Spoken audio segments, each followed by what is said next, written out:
The silver clinked against the porcelain, a sound as sharp and brittle as the silence that had fallen over the Duke of Caldwell's dining table. For 10 years, Mary Barrett had orchestrated the sounds of this room. The murmur of conversation, the scrape of a chair, the discreet cough of a footman, from a distance, ensuring its seamless, silent operation. Tonight, she stood within it, a ghost made flesh, present only because the visiting magistrate's carriage had broken an axle, and he and his clerk were unexpected and unavoidable dinner guests. The Duke, Alistair, Lord Caldwell, sat at the head of the table, a man carved from granite and shadow, his presence a weight that pressed the air from a room. He had not looked at her, not once. He never did. In a decade of service as his housekeeper, he had never spoken her name. He addressed his orders to the air, to the room, to a generic she whom he knew would hear and obey. The magistrate, Mr. Thorne, a man whose face was a soft, fleshy map of self-satisfaction, smiled at her as she directed a footman to refill his wineglass. "Excellent service, as always. Caldwell Park runs like a fine watch."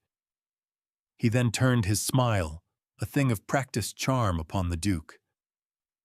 "You are fortunate in your staff, Your Grace. I knew Miss Barrett's family, you see, years ago. A fine girl from a good family, fallen on hard times." He looked back at Mary, his eyes lingering. "It is a pleasure to see you thriving, Mary." Mary. The name, spoken so easily, so warmly, landed in the center of the room like a dropped stone. Every servant froze. The clerk choked on his wine, but it was the Duke's reaction that stopped the flow of time itself. He did not move, not a muscle. But something in the stillness of his shoulders, in the way his jaw tightened degree by glacial degree, shifted the very atmosphere. His eyes, the color of a winter sky, lifted from his plate and fixed, for the first time in 10 years, directly on her face. It was not a glance. It was an act of possession. The look held no warmth, no recognition, only a terrifying, laser-fine focus, as if he were seeing a familiar piece of furniture and realizing, with a surge of cold fury, that someone else had dared to touch it. The silence stretched, thin and humming. Mr. Thorne, oblivious, chuckled. The Duke's gaze did not waver from Mary. The air grew thick, heavy with something unspoken and dangerous. When dinner was finally, mercifully, concluded, and the guests had been shown to their rooms, the Duke remained in his chair. As Mary turned to leave, his voice, low and cold as iron, cut through the quiet. "Housekeeper, my study, now." Thank you for joining us for this story. If you enjoy tales of quiet strength and unexpected love, be sure to subscribe for more. We love hearing from you, so please let us know in the comments where you're watching from tonight. 10 years before that suffocating dinner, Mary Barrett had been a different person, though she possessed the same mind. She was the eldest daughter of a gentleman whose land was failing as surely as his health. Caldwell Park was a distant shadow, a name synonymous with power and wealth, a world away from the genteel poverty of her own home, where the draperies were faded and the silver was sold off piece by piece. Her one hope had been her engagement to Mr. Ambrose Thorne, a clever young solicitor's clerk with ambition that burned like a fever. He had courted her not for her meager dowry, but for her mind. It was Mary who managed her father's tangled accounts, Mary who found ways to stretch a shilling into a pound, Mary who possessed a head for figures and strategy that Thorne found both useful and alluring. "With your mind and my ambition, Mary," he would whisper to her in the neglected rose garden, "we will conquer London." She had believed him. She had allowed herself the foolish luxury of hope, even love. The betrayal, when it came, was as swift and clean as a surgeon's cut. Her father's debts finally caught up to him, a tidal wave of creditors and whispers of debtors' prison. One rainy Tuesday, Mr. Thorne arrived not with promises, but with an announcement. He had secured a more advantageous match, the daughter of a wealthy merchant, a girl whose dowry would launch his career. He delivered the news with an air of regret so false it was an insult. "It is for the best, Mary," he'd said, his eyes avoiding hers. A man must be practical. He did not see her as a partner, but as a ledger entry, and the sum was no longer in his favor. That same week, her father called her into his study, a room that smelled of dust and desperation. He could not meet her gaze. He had made an arrangement, he mumbled. A debt of honor owed to the old Duke of Caldwell was to be settled. Not with money, which they did not have, but with her. A position had been secured, housekeeper, at Caldwell Park. She was to be sent away, her sharp mind and tireless work exchanged for the cancellation of a debt. She was 20 years old. Her life, as she had known it, was over. Her stepmother had looked on with undisguised relief, while her younger half-sisters had whispered behind their hands. Only Eliza, her youngest sister, had wept, clinging to Mary's hand. "Don't go," she'd pleaded. Mary had smoothed her hair, her own heart a cold, heavy stone in her chest. "I must, but I will write. I will find a way to send for you one day." It was a promise she had no idea how she would keep, but it was the only thing she had left to give. She packed a single trunk with her plainest dresses and her mother's book of household receipts. She did not cry. Crying was a luxury, and she had just been sold. The carriage ride to Caldwell Park was a journey into exile. The great house rose from the mist-shrouded landscape like a fortress, its stone walls gray and unyielding, its windows like vacant eyes. It was not a home. It was a monument to sorrow. She was met at the door not by a welcoming face, but by a stern, skeletal man named Mr. Finch, the estate steward, whose disapproval was a physical force. He led her through echoing stone halls where the portraits of past dukes watched with cold, painted indifference. The air was chilled, smelling of beeswax and something older, like stone and regret. The staff moved like wraiths, their footfalls silent on the marble floors, their faces averted. This was a house that held its breath. She was taken to the Duke's study. He was not the old Duke who had made the arrangement, but his son, Alistair, a man of perhaps 30, who had inherited the title, the fortune, and the family's reputation for coldness. He sat behind a massive oak desk, the light from a tall window limning his severe profile. A scar, pale and thin, cut through his left eyebrow, a permanent accent of violence on a face that was otherwise unnervingly still. He did not rise. He gestured to a chair opposite him, a chasm of polished wood between them. "Miss Barrett," he said. His voice was a low baritone, devoid of any inflection. "You understand the terms of your employment." It was not a question. "You will manage the domestic affairs of this household. You will be responsible for the staff, the accounts, and the provisioning. You will do so with absolute efficiency and complete discretion." He paused, his gaze as direct and impersonal as a surveyor's. "You will be invisible. You will not speak to me unless I address you first. You will not bring troubles, complaints, or female hysterics to my door. In return, you will receive a salary of £30 per annum, full board, and my complete and total indifference. Is that clear?" Mary looked at the man before her, a man entombed in his own life, a prisoner in a palace. She saw the rigid set of his shoulders, the emptiness in his eyes. He was offering her a contract, not a position. The terms were brutal in their honesty, cold indifference. After the cloying cruelty of her family and the false warmth of Ambrose Thorne, indifference felt like a sanctuary. It was a wall she could live behind, a silence that would not lie to her. "Perfectly clear, Your Grace," she replied, her own voice steady. He gave a curt nod, a gesture of dismissal. "Good. Mr. Finch will show you to your rooms. Do not fail me." As she walked out of the study, she knew she had not been hired. She had been interred. But a tomb, she thought, could also be a place of safety. The first year was a battle of silent wills. Mr. Finch, the steward, saw her as an upstart, a genteel girl playing at housekeeping, and he resisted her at every turn. He hoarded the account books, approved inflated invoices from his preferred suppliers, and treated her suggestions with dismissive contempt.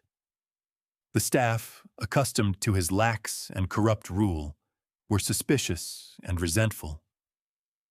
Mary did not fight him directly. Instead, she worked.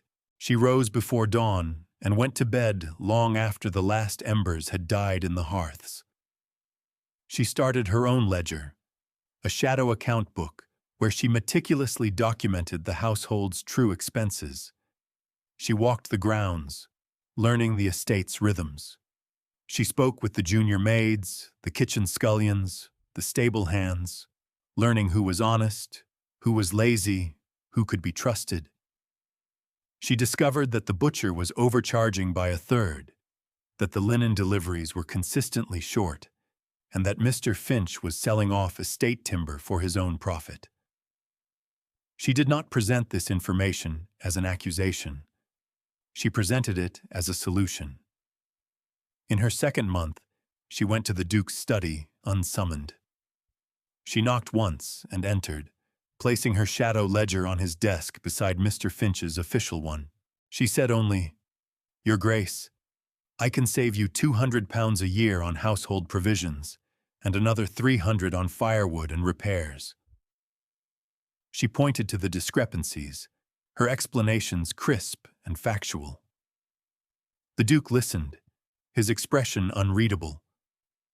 He studied the two books for a long, silent moment. Then he looked up, not at her, but at the space just over her shoulder. "Do it," he said, and she was dismissed. From that day on, her authority was absolute. Mr. Finch was relegated to managing the outside tenants, his power within the house broken. The staff's suspicion slowly, cautiously, turned to respect. They saw that she was fair, that she valued hard work, and that she missed nothing. She promoted a young, quiet maid named Sarah to be her personal assistant, valuing the girl's sharp eyes and comfortable silence. Mary brought order to the chaos. The house began to run not just smoothly, but with a quiet hum of purpose. Yet the Duke remained a ghost in his own home. She saw him sometimes, a tall, dark figure at the end of a long corridor, or a silhouette in the library doorway as she worked on the accounts late at night. He never spoke to her.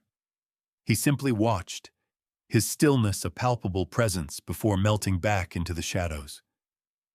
The house remained cold, but it was an ordered cold, a predictable one. Mary found her own small pockets of warmth. The largest was the library. It was the only room in the house that felt truly lived in, warmed by a perpetual fire, its walls lined with thousands of books that smelled of leather and paper and time. She often worked there late into the evening, and sometimes the Duke would be there, reading in a large wingback chair, the firelight glinting off his dark hair. They would share the vast, silent room for hours, the only sound the rustle of turning pages.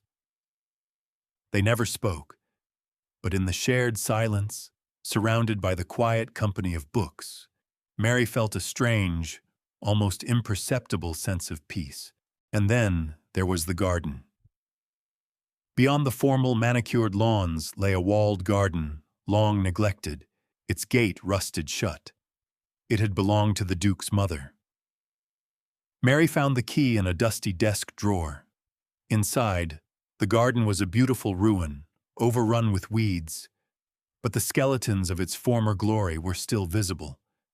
Climbing roses strangling the trellises, a stone bench green with moss, a sundial toppled in a thicket of thorns. She began to work there in her rare moments of free time, pulling weeds, pruning the dead wood, turning the soil.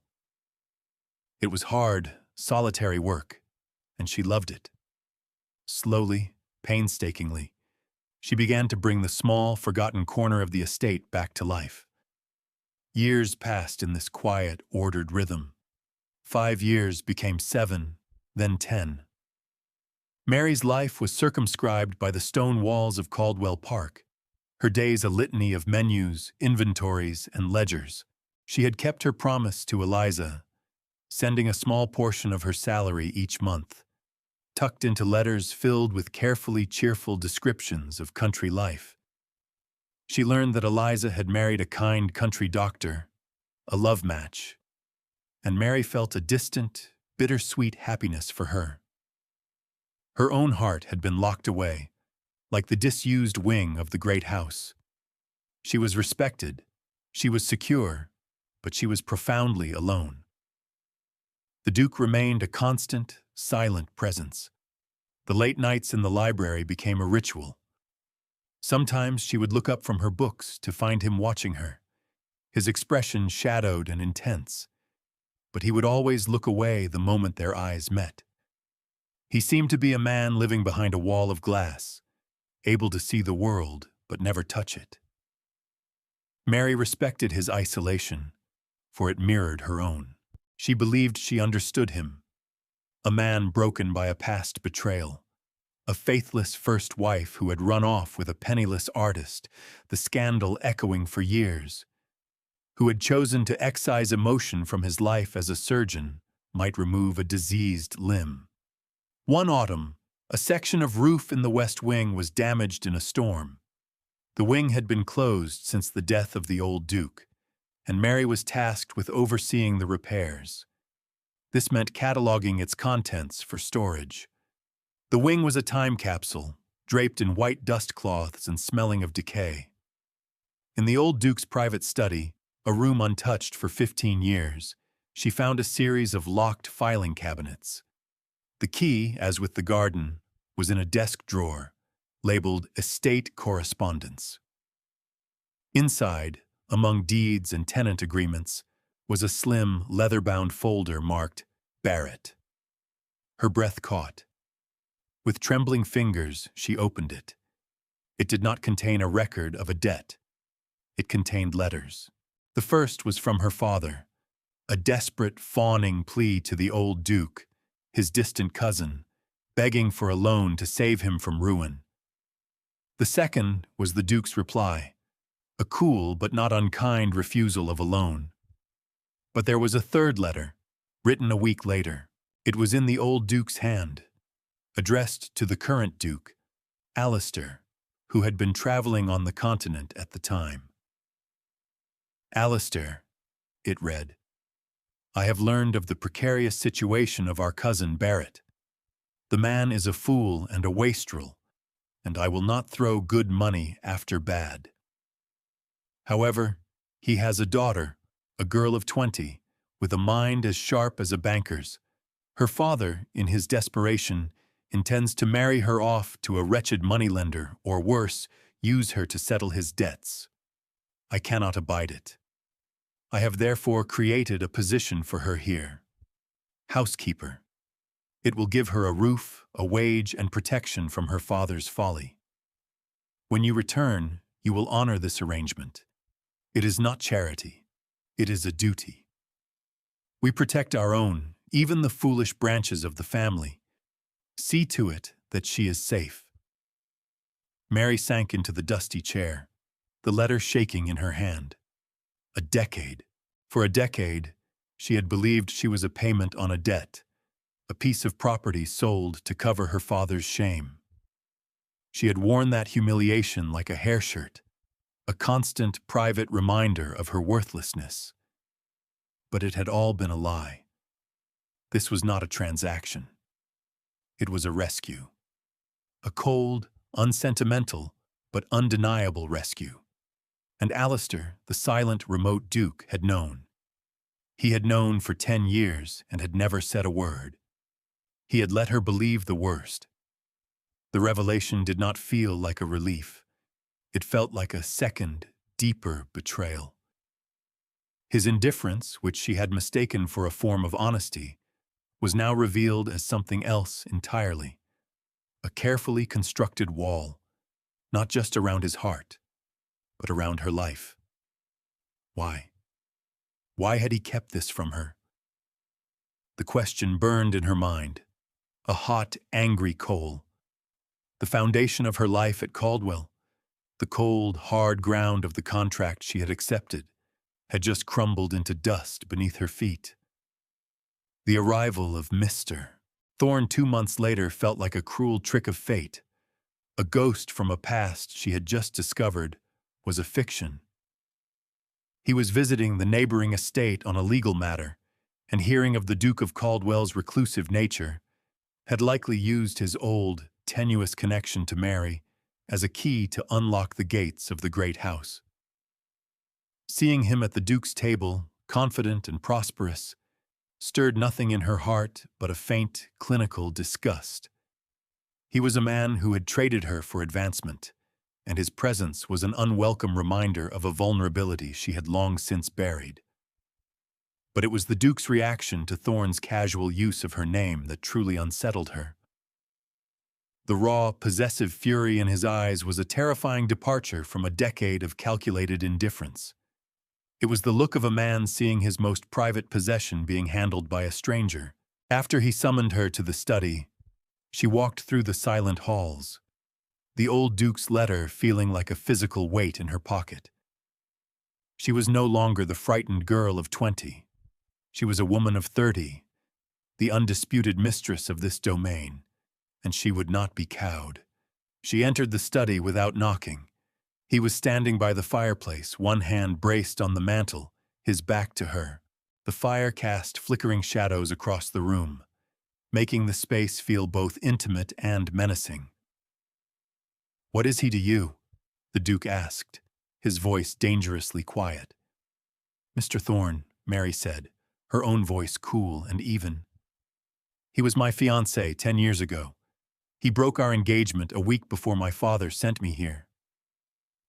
He turned then, his face a mask of controlled violence. "And he believes he can simply speak your name as if he has a right to it?" "I believe he was making polite conversation, Your Grace." "Do not play games with me," he bit out. "I saw the way he looked at you, the way he spoke of you, as if you were a lost trinket he was pleased to have rediscovered. The injustice of it all, the letter in her pocket, his sudden inexplicable jealousy, the 10 years of silence, crested inside her. "And how should he speak of me, Your Grace?" she asked, her voice sharp with a decade of suppressed feeling. "As the housekeeper? The purchased girl sent to pay a debt? The woman whose name you yourself have not seen fit to utter in 10 years? His jaw tightened. "That is not—" "Isn't it?" she interrupted, taking a step forward. She pulled the folded letter from her pocket and placed it on the desk between them. "I found this in your father's study. It seems my understanding of my position here has been incomplete." He looked at the letter, then back at her, and for the first time, she saw a crack in his granite composure. A flicker of something that might have been regret or shame. He was silent for a long moment. "Why did you never tell me?" she asked, her voice softer now, the anger draining away to a raw, aching hurt. Why did you let me believe I was sold?" He looked away from her, toward the fire. "When I returned from the continent," he said, his voice low and strained, "my wife had just left. The scandal was fresh. My father was dead. This house was chaos." He finally met her eyes, and the bleakness in them was absolute. "My father's letter spoke of duty and protection. I had failed in my duty to my wife. I had failed to protect my family's name. I had no faith in my ability to offer anything more than what he had instructed. A roof, a wage, safety." He took a breath. "I saw the arrangement as a form of penance. I could keep you safe, as he asked, but I could not offer kindness. I did not believe I had any left to give. The silence, it was meant to be a shield. For both of us." The next morning, Mary sought refuge in her walled garden. The late autumn air was crisp, and the scent of damp earth was a comfort. She was staking the last of the climbing roses, her mind still reeling from the Duke's confession, when a shadow fell over her. It was Mr. Thorne, his face arranged in an expression of magnanimous concern. "Mary, my dear," he began, his tone unctuous, "to find you like this, toiling in the dirt, it breaks my heart." Mary straightened up, wiping her soil-stained hands on her apron. She did not reply. "I have been thinking," he continued, stepping closer. "I'm a man of some standing now, a magistrate. I am in a position to rectify old misunderstandings. It is not too late for us. I could rescue you from this life of servitude." The sheer arrogance of the man was breathtaking. He saw her work not as a choice, but as a prison from which he, the grand hero, could free her. "I do not require rescuing, Mr. Thorne," she said, her voice level. "You seem to be mistaken. This is my work. This is my garden." He laughed, a short, dismissive sound. "Come now, Mary. Don't be proud. You are always too clever for your own good. A housekeeper's position is no place for a woman of your abilities. Her abilities are precisely why she is here." The Duke's voice came from the garden gate, as cold and sharp as the morning frost. He walked towards them, his boots silent on the path. He did not look at Mary, but fixed his gaze on Thorne. He came to a stop beside her, a solid, unmovable presence between her and the other man. "Miss Barrett is not a servant to be pitied, Thorne. She is the steward of this estate and everything in it, including its master." Thorne's face paled. He stammered, "Your Grace, I only meant—" The Duke cut him off. "I know precisely what you meant." He turned his head slightly, his gaze finally meeting Mary's. There was a question in his eyes, an offering of power. He was not saving her. He was inviting her to stand with him. Mary found her voice, clear and strong. She looked directly at Ambrose Thorne, the man who had discarded her like a faulty ledger. "I believe you said a man must be practical, Mr. Thorne. I learned that lesson from you, and I can assure you, I would rather spend my life on my knees in this garden, tending to something honest and real, than spend a single hour in a drawing room with a man who sold his integrity for the price of a dowry." The color flooded Thorne's face. He was speechless. "Your carriage is waiting, magistrate," the Duke said, his voice a soft, final dismissal. "I suggest you do not keep it waiting." Thorne turned and fled, his dignity in tatters. When he was gone, Mary and the Duke stood in silence for a long moment. The air between them had changed. The old walls of silence and duty were gone, and in their place was something new, something fragile and uncertain. "He was a fool," Alistair said quietly, looking at the roses she had been tending. "Yes," Mary agreed, her heart beating a little faster. He was. A month later, the Duke did something unprecedented. He announced he was hosting a gathering for the estate's tenants and the neighboring landowners.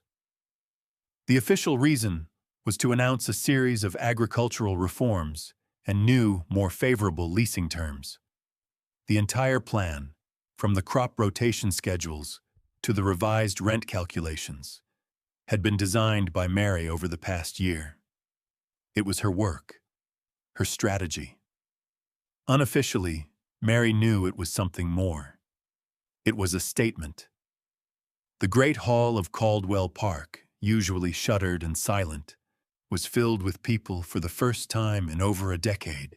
Fires blazed in the hearths, and the room buzzed with conversation. Mary stood near the back, dressed in her best gray silk, overseeing the staff. She felt a quiet pride seeing her plans come to fruition. Mr. Finch, the old steward, had been circulating through the crowd, his face sour. He saw this as a final insult, his authority completely usurped by a housekeeper. When the Duke rose to speak, a hush fell over the room. He outlined the new plans with a clarity and passion that surprised everyone. He spoke of shared prosperity, of modernizing the estate not for his own profit, but for the good of all who lived on its lands. Then, he said, "These reforms are not my work alone. They are the product of a brilliant and strategic mind, one that has managed this estate with more care and skill than anyone in living memory." Mr. Finch, seeing his moment, stepped forward. "Your Grace," he said, his voice loud and carrying. "With all due respect, are you referring to the housekeeper? It is hardly appropriate for a servant to be meddling in estate affairs. It sets a dangerous precedent." A murmur went through the crowd. This was the challenge, the moment of truth. The Duke's gaze was like ice. He looked down at Finch from the dais. "You are correct, Mr. Finch. It is not appropriate for a servant to be meddling, which is why your service to this estate is no longer required. You will be gone by morning." A collective gasp went through the hall. The Duke did not raise his voice. He did not have to. His authority was absolute. He then scanned the crowd until his eyes found Mary's. He held her gaze, and the whole room seemed to turn to look at her. "I was not referring to the housekeeper," he said, his voice ringing with conviction. "I was referring to Miss Mary Barrett." He paused, letting her full name, settle in the air. "My most trusted advisor, my partner in all things, and the future Duchess of Caldwell." The silence that followed was absolute, a thunderclap of shock. Then, a slow murmur of astonishment and speculation began to ripple through the assembled company. The Duke had not just defended her. He had not just praised her. He had stood before the world, before his peers and his tenants, and publicly declared her his equal. He had named her value, and in the same breath, he had claimed her as his own. He extended a hand towards her, a clear, public invitation. After a moment's hesitation, Mary walked forward, her head held high, and placed her hand in his. Later that night, long after the last guest had departed and the house had settled back into its customary silence, Mary found herself in the library. A single lamp burned on a side table, and the fire had been banked to a soft, glowing bed of embers. She ran a hand along the spine of a book, the worn leather a familiar comfort. The events of the evening felt unreal, a scene from a novel she had read rather than a life she had lived. The door opened softly, and the Duke entered. He was no longer in his formal coat, but in his shirt sleeves, looking younger and less formidable. He closed the door behind him, and the quiet of the room deepened, becoming something charged and intimate. He did not speak at first, but walked to the tall window, looking out at the moonlit grounds. "I meant it," he said at last, his back still to her. His voice was low, stripped of all its public formality. Every word. Mary's heart, which had been beating a frantic rhythm all evening, seemed to stop. She turned from the bookshelf to face him. "Why?" she asked, the single word holding a decade of questions. He turned from the window, and in the dim light, she could see the raw vulnerability in his eyes. The Duke was gone. Only Alistair remained. "Because for 10 years, I have watched you," he said, his voice rough with emotion. "I watched you bring order from chaos. I watched you face down Finch. I watched you tend a dead garden until it bloomed. You brought life back to this house. You brought it back to me." He took a step towards her. "I thought I knew what love was. I thought it was passion and promises and grand gestures. My first wife taught me that it was all a lie, a performance. And so I locked it away. I chose silence." He was standing before her now, so close she could feel the warmth radiating from him. "I was wrong. Love is not a performance. It is this. The quiet, steady, undeniable fact of you. It is watching you read by the fire. It is knowing the household is safe in your hands. It is the peace that settles in this house simply because you are in it." He reached out, his hand hesitating for a moment, before his fingers gently brushed her cheek. His touch was electric. "I have not said your name, Mary, because to say it would be to admit what you have become to me. And I was a coward. I was afraid to feel anything again." He let his hand fall, but his eyes held hers. He said her name then, a second time, but this time it was not a declaration to the world, but a quiet prayer meant only for her. "Mary." He took a deep, unsteady breath. "Will you have me? Not as a duke, but as a man. Will you be my wife?" Tears she had not shed in 10 years pricked at the back of her eyes. She did not weep for sorrow, but for a profound, overwhelming relief. The end of a long, lonely exile. "Yes," she whispered. "Alistair, yes."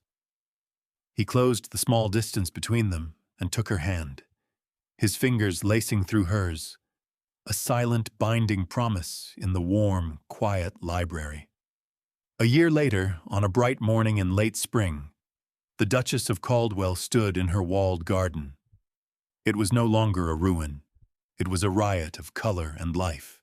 The climbing roses, now thick and healthy, covered the old stone walls in a cascade of crimson and white. The paths were clear, lined with lavender and thyme, and the central sundial, upright and polished, faithfully marked the passing of the hours. Mary, her hand resting on the gentle swell of her stomach, wore a simple gown of deep blue, the color of a summer sky. She was discussing the placement of new delphinium seedlings with the head gardener, a cheerful young man she had hired to replace the old, morose one. Alistair stood nearby, deep in conversation with a tenant farmer, and the sound of his laughter, a rich, easy sound she now knew so well, drifted across the garden. The staff at Caldwell Park no longer moved like ghosts. They moved with a quiet purpose, their faces open and relaxed. The house was no longer a tomb. It was a home. Alistair finished his conversation and walked over to her, his smile warm and genuine. He didn't speak, but simply took her hand, lacing his fingers through hers. His thumb brushed against the plain gold band on her finger, a constant, reassuring presence. She leaned her head against his shoulder, and together they looked out over the garden they had brought back to life. What had begun as a cold, practical arrangement, a transaction of safety for service, had somehow, over 10 years of shared silence and quiet observation, blossomed into this: a partnership, a family, a love as steady and as real as the earth beneath their feet, a life built not on grand promises, but on the accumulated truth of small, honest moments. The Duke had never said her name, until hearing another man say it made him realize it had been written on his heart all along. Thank you for being with us until the very end. We hope this story brought a little warmth to your day. We have to ask, would you have trusted him after a decade of silence? Let us know your thoughts and where you're watching from in the comments below. Remember that the best alliances often begin as honest transactions.